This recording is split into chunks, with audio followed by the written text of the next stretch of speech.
ಸುದ್ದಿ. ಶ್ರೀ ಕ್ಷೇತ್ರ ಧರ್ಮಸ್ಥಳದ ಆಡಳಿತಕ್ಕೆ ಒಳಪಟ್ಟಂತಹ ಶಾಂತಿವನ 10 ಹಲವು ಕಾರಣಗಳಿಂದ ಪ್ರಸಿದ್ಧಿಯ SDM ಯೋಗ ಮತ್ತು ಪ್ರಕೃತಿ ಚಿಕಿತ್ಸಾಲಯ ಅಂತ ಹೇಳಿ ಅದರ ಹೆಸರು. ಸಾಮಾನ್ಯವಾಗಿ ಅದನ್ನು ಶಾಂತಿವನ ಅಂತ ಕರೀತಾರೆ.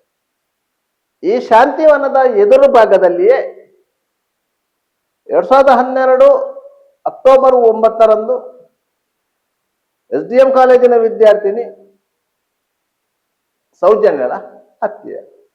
ಆ ಹತ್ಯೆಯಲ್ಲಿ ಆರೋಪಿ ಸಂತೋಷ್ ರಾವ್ ಸಿಕ್ಕಿಬಿದ್ದರು. ತದನಂತರ ನ್ಯಾಯಾಲಯದಲ್ಲಿ ಬಿಡುಗಡೆಗೊಂಡಿತು.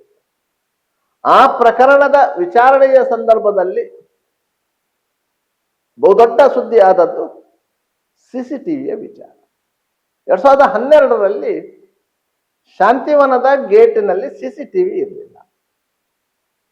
ಶಾಂತಿವನದ ಬಸ್ ಸ್ಟಾಪಿನಲ್ಲೂ CCTV ಇರಲಿಲ್ಲ. ಆದರೆ ಅಲ್ಲಿಂದ ಅರ್ಧ ಕಿಲೋಮೀಟರ್ ದೂರದ ಸ್ನಾನಘಟ್ಟದಲ್ಲಿ ನದಿಗೆ ಅಭಿಮುಖವಾಗಿ CC ಕ್ಯಾಮೆರಾಗಳನ್ನು ಹಾಕಲಾಗಿತ್ತು. ಅದು ಕಡಿಮೆ ಸಾಮರ್ಥ್ಯದ CC ಕ್ಯಾಮೆರಾಗಳು. ಆ CC ಕ್ಯಾಮೆರಾಗಳು ಶಾಂತಿವನದ ಎದುರಿನಲ್ಲಿ ನಡೆದಂತಹ ಘಟನೆಗಳನ್ನು ಕವರ್ ಮಾಡ್ತಾ ಇರಲಿಲ್ಲ. ಅಂತಹ ಪ್ರದೇಶದಲ್ಲಿ ಈ ಶಾಂತಿವನ ಇರುವಂಥದ್ದು. ಈ ಶಾಂತಿವನದಲ್ಲಿ ಉದ್ಯೋಗಿ ಆಗಿರುವವರು ನಿಡ್ಗಲ್ ಕಲ್ಮಂಜದ ಬಾಲಕೃಷ್ಣ ಎಂಬುವರು. ಹಲವು ವರ್ಷಗಳಿಂದ ಅಲ್ಲಿ ಉದ್ಯೋಗದಲ್ಲಿ ಇದ್ದಾರೆ. ಜುಲೈ 30ರಂದು ಬಾಲಕೃಷ್ಣ ಅವರು ಸಂಜೆಯ ವೇಳೆಗೆ ತನ್ನ ದ್ವಿಚಕ್ರ ವಾಹನದಲ್ಲಿ ಕೆಲಸ ಮುಗಿಸಿಕೊಂಡು ಮನೆಗೆ ಹೋಗ್ತಾ ಇದ್ದರು. ಅವರು ಕನ್ಯಾಡಿ ದಾಟಿ ಮುಂದೆ ಹೋದಂತಹ ಸಂದರ್ಭದಲ್ಲಿ ಹಿಂದಿನಿಂದ ಬಂದಂತಹ ಟಾಟಾ ಸುಮೋ ವಾಹನ ಅವರ ದ್ವಿಚಕ್ರ ವಾಹನಕ್ಕೆ ಡಿಕ್ಕಿ ಹೊಡೆದಿತ್ತು. ಅವರು ರಸ್ತೆಗೆ ಬಿದ್ದಿದ್ದರು. ಗಂಭೀರವಾಗಿ ಗಾಯಗಳಾಗಿತ್ತು. ಆ ಘಟನೆಯ ಬೆನ್ನಿಗೆ ಹಿಂದಿನಿಂದ ಬಂದವರು ನೋಡಿ ಬಾಲಕೃಷ್ಣ ಅವರನ್ನು ಉಪಚರಿಸಿ ಉಜಿರೆಯ ಖಾಸಗಿ ಆಸ್ಪತ್ರೆಗೆ ದಾಖಲಿಸಿದರು. ಟಾಟಾ ಸುಮೋ ವಾಹನ ಅಲ್ಲಿಂದ ಪರಾರಿಯಾಗಿತ್ತು. ಪೊಲೀಸರು ಈ ಬಗ್ಗೆ ಬಾಲಕೃಷ್ಣ ಅವರ ಹೇಳಿಕೆಗಳನ್ನು ಆಧರಿಸಿ ಪ್ರಕರಣ ದಾಖಲಿಸಿಕೊಂಡರು. ಮೇಲ್ನೋಟಕ್ಕೆ ಇದೊಂದು ಅಪಘಾತ ಪ್ರಕರಣ. ಆದರೆ ಬಾಲಕೃಷ್ಣ ಅವರ ಹೇಳಿಕೆಯ ಆಧಾರದಲ್ಲಿ ಇದು ಸಾಮಾನ್ಯ ಅಪಘಾತ ಅಲ್ಲ, ಇದು ಬಾಲಕೃಷ್ಣ ಅವರನ್ನು ಕೊಲೆ ಮಾಡುವ ಉದ್ದೇಶದಿಂದಲೇ ಅಪಘಾತ ಮಾಡಿದ್ದು ಎನ್ನುವಂತ ನಿರ್ಧಾರಕ್ಕೆ ಬಂದಂತ ಪೊಲೀಸರು ಆರೋಪಿ ಶರತ್ ಎಂಬಾತನ ಮೇಲೆ BNS ಸೆಕ್ಷನ್ 109ರ ಅಡಿಯಲ್ಲಿ ಕೊಲೆ ಯತ್ನ ಪ್ರಕರಣ ದಾಖಲಿಸಿಕೊಂಡರು. ಅಪಘಾತ ಮಾಡಿದಂತಹ ಟಾಟಾ ಸುಮೋ ವಾಹನವನ್ನ ವಶಪಡಿಸಿಕೊಂಡರು. ಅದು ಶರತ್ತಿನ ವಾಹನ ಆಗಿರಲಿಲ್ಲ. ಶರತ್ನ ಸ್ನೇಹಿತನ ವಾಹನವನ್ನ ಶರತ್ ಹಿಡ್ಕೊಂಡು ಬಂದು ಆ ಕೃತ್ಯ ಮಾಡಿದ್ದ. ಪೊಲೀಸರು ಈ ಪ್ರಕರಣವನ್ನು ಅತ್ಯಂತ ಗಂಭೀರವಾಗಿ ಪರಿಗಣಿಸಿದರು. ಧರ್ಮಸ್ಥಳ ಪೊಲೀಸ್ ಠಾಣೆಯಲ್ಲಿ ದಾಖಲಾದಂತಹ ಪ್ರಕರಣದಲ್ಲಿ ಶರತ್ನನ್ನು ಪೊಲೀಸರು ಹುಡುಕಾಟಕ್ಕೆ ಮುಂದಾದರು. ಶರತ್ ಕೈಗೆ ಸಿಗಲಿಲ್ಲ. ಈ ಹತ್ಯಾಯತ್ನಕ್ಕೆ ಕಾರಣಗಳು ಏನು ಎನ್ನುವ ಬಗ್ಗೆಯೂ ಪೊಲೀಸರ ತನಿಖೆ ನಡೆದಿತ್ತು. ಕೆಲವೊಂದು ಮಾಹಿತಿಗಳ ಆಧಾರದಲ್ಲಿ ಆರೋಪಿ ಶರತ್ತಿಗೂ ಆತನ ಪತ್ನಿಗೂ ವೈಮನಸ್ಸು ಇದೆ. ಆತನ ಪತ್ನಿ ಶಾಂತಿವನದಲ್ಲಿ ಕೆಲಸ ಮಾಡ್ತಾರೆ.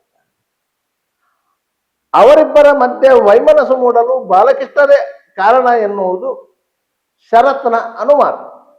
ಈ ಕಾರಣಕ್ಕಾಗಿ ಶರತ್ ಬಾಲಕೃಷ್ಣನನ್ನು ಕೊಲ್ಲಲು ಉದ್ದೇಶಿಸಿದ್ದ ಎನ್ನುವುದು ಪೊಲೀಸರ ತನಿಖೆಯಲ್ಲಿ ಬೆಳಕಿಗೆ ಬಂದಂತ ಸತ್ಯ.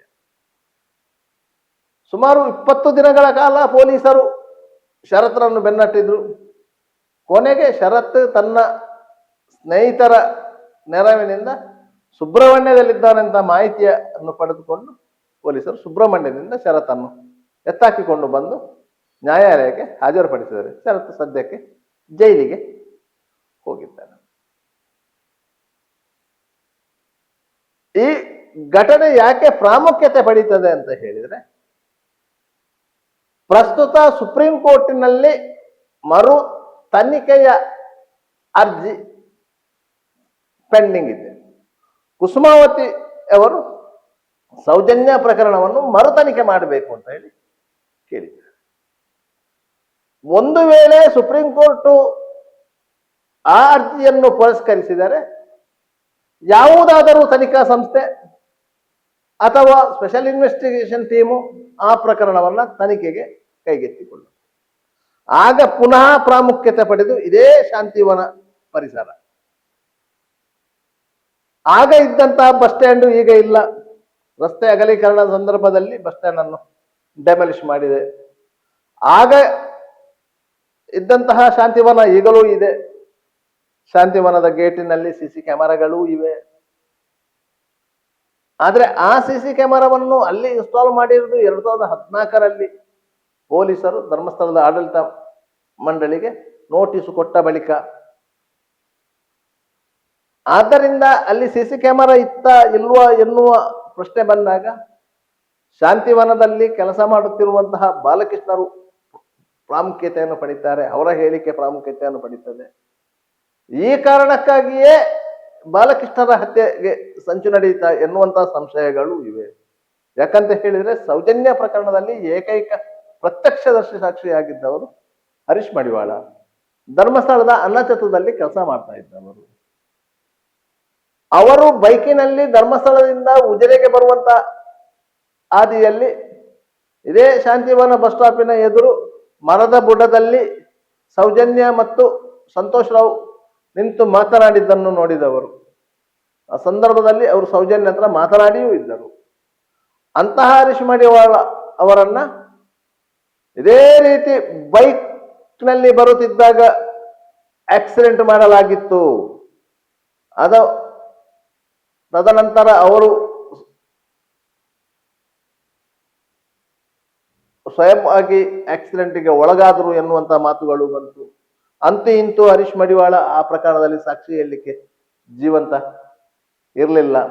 ಆ ಪ್ರಕರಣ ವಿಚಾರಣೆಗೆ ಬಂದ ಸಂದರ್ಭದಲ್ಲಿ ಅವರು ಕೋಮಾದಲ್ಲಿದ್ದರು. ತದನಂತರ ಅವರು ಮೃತಪಟ್ಟರು. ಆದ್ದರಿಂದ ಆ ಪ್ರಕರಣದಲ್ಲಿ ಸಂತೋಷ್ ರಾವ್ ನಿರ್ದೋಷಿಯ ಅಂತ ನ್ಯಾಯಾಲಯದಲ್ಲಿ ಬಿಡುಗಡೆಗೊಳ್ಳಲು ಕಾರಣವಾಯಿತು. ಆ ಪ್ರಕರಣದ ವಿಚಾರಣೆ ನಡೆಸಿದಂತಹ ಬೆಂಗಳೂರಿನ ಸಿಬಿಐ ನ್ಯಾಯಾಲಯ ಸಹ ಸ್ಪಷ್ಟವಾಗಿ ನಮೂದು ಮಾಡಿರುವುದು ಸಂತೋಷ್ ರಾವ್ ಆ ಸ್ಥಳದಲ್ಲಿ ಇದ್ದ ಎನ್ನುವುದನ್ನು ಸಾಬೀತುಪಡಿಸಲು ಪ್ರಾಸಿಕ್ಯೂಷನ್ಗೆ ಸಾಧ್ಯವಾಗಲಿಲ್ಲ ಅಂತ ಹೇಳಿ. ಹರೀಶ್ ಮಡಿವಾಳ ಅವರ ಸಾಕ್ಷ್ಯವನ್ನು ನ್ಯಾಯಾಲಯ ದಾಖಲಿಸಿಕೊಂಡಿದ್ದರೆ ಆ ಸಂಶಯ ಬರ್ತಾ ಇರಲಿಲ್ಲ. ಆದ್ದರಿಂದ ಹರೀಶ್ ಮಡಿವಾಳನ ಹತ್ಯೆಯ ಹಿನ್ನೆಲೆಯಲ್ಲಿ ಸಂತೋಷ್ ರಾವ್ ಪರ ಯಾರು ಹೋರಾಟ ಮಾಡ್ತಾ ಇದ್ರು ಅವರ ಕೈವಾಡ ಇತ್ತು ಎನ್ನುವಂತಹ ಸಂಶಯಗಳು ಆಗಲೂ ಇತ್ತು, ಈಗಲೂ ಇದೆ. ಆದರೆ ಅದರ ಬಗ್ಗೆ ಹೆಚ್ಚಿನ ತನಿಖೆ ಆಗಲಿಲ್ಲ. ಯಾಕಂತ ಹೇಳಿದ್ರೆ ಹರೀಶ್ ಮಡಿವಾಳ ಅವರು ಚಲಾಯಿಸುತ್ತಿದ್ದ ಬೈಕಿಗೆ ವಿಮಾ ಕವರೇಜ್ ಇರಲಿಲ್ಲ ಎನ್ನುವ ಕಾರಣಕ್ಕಾಗಿ ಮತ್ತು ಆ ಸಂದರ್ಭದಲ್ಲಿ ಆ ವಿಚಾರದಲ್ಲಿ ಹೆಚ್ಚು ತಿಳುವಳಿಕೆ ಇಲ್ಲದ ಕಾರಣಕ್ಕಾಗಿ ಅದನ್ನು ಮುಂದುವರಿಸಲಿಕ್ಕೆ ಆಗಲಿಲ್ಲ. ಹರೀಶ್ ಮಡಿವಾಳ ಅವರ ಬೈಕಿಗೆ ಆಕ್ಸಿಡೆಂಟ್ ಮಾಡಿದಂಥ ವಾಹನ ಪತ್ತೆಯಾಗಲಿಲ್ಲ. ಇದೀಗ ಬಾಲಕೃಷ್ಣರ ಮೇಲೆ ನಡೆದಂತಹ ಹತ್ಯಾಯತ್ನ ಪ್ರಕರಣವು ಹಳೆಯ ಪ್ರಕರಣಕ್ಕೆ ಹೋಲಿಕೆ ಆಗ್ತದೆ. ಆದ್ದರಿಂದ ಇದರ ಬಗ್ಗೆ ಕೂಲಂಕಷ ತನಿಖೆ ಧರ್ಮಸ್ಥಳ ಪೊಲೀಸರು ನಡೆಸಲೇಬೇಕಾಗಿದೆ. ನಿರಂತರ ಸುದ್ದಿ